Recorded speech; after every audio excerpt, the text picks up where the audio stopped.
நேபாள நேரப்படி நேற்று காலை 8:30க்கும் 8:40க்கும் இடைப்பட்ட காலப்பகுதியில் நேபாளத்தில் பாரிய வெள்ளப்பெருக்கு ஏற்பட்டது.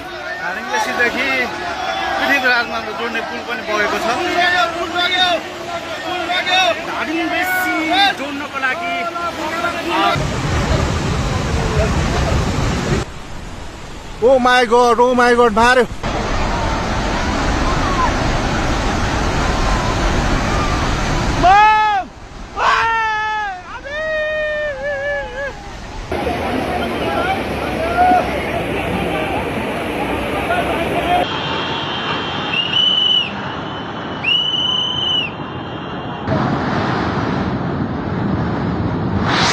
திடீர் வெள்ளப்பெருக்கு ஏற்பட்ட போது நேபாள எல்லையில் உள்ள பனிப்பாறை ஒன்று நிலநடுக்கத்தில் சரிந்து சீனாவில் இருந்து பாய்ந்து வரும் போத்கோஷி ஆற்றின் கிளை நதியான திபேத்தின் லிந்தகோலு ஆற்றில் விழுந்ததாக சர்வதேச ஊடகங்கள் தெரிவித்தன.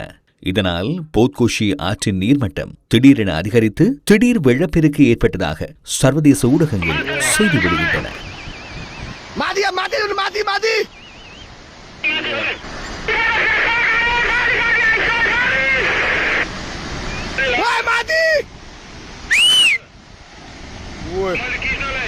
எவ்வாறாயினும் இந்த திடீர் வெள்ளப்பெருக்குக்கு நிலநடுக்கம் காரணமாக அமையவில்லை என அமெரிக்க புவியியல் ஆய்வு நிறுவனமான USGS முன்னெடுத்த மேலதிக ஆய்வில் வெளிக்கொணரப்பட்டது.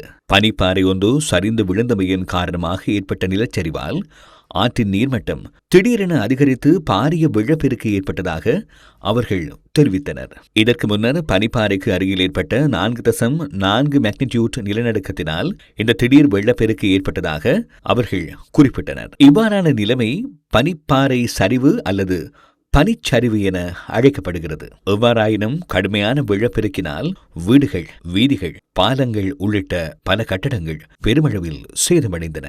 வெள்ளப்பெருக்கினால் நேபாளத்தின் ஷிட்வான் பகுதியிலேயே அதிக பாதிப்பு ஏற்பட்டுள்ளது. நேபாளத்தின் லுவாகோட், தாதிங், கோர்கா உள்ளிட்ட பல பகுதிகளின் மக்களின் இயல்பு வாழ்க்கை பாதிக்கப்பட்டுள்ளது. பாரிய நீர் பிரவாகத்துடன் வேகமாக அடித்து செல்லப்பட்ட சேற்றினாலும் கற்களினாலும் பல கிராமங்கள் சேற்றில் மூழ்கியுள்ளன.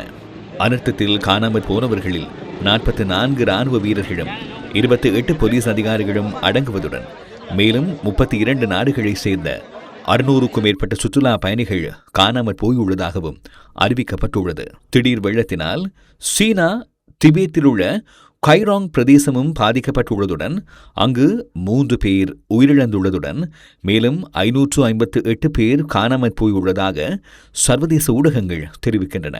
காணாமற் போனவர்களை தேடும் பணிகளும் இடிபாடுகளுக்குள் சிக்கியுள்ளவர்களை மீட்கும் நடவடிக்கைகளும் தீவிரமாக முன்னெடுக்கப்படுவதாக அறிவிக்கப்பட்டுள்ளது.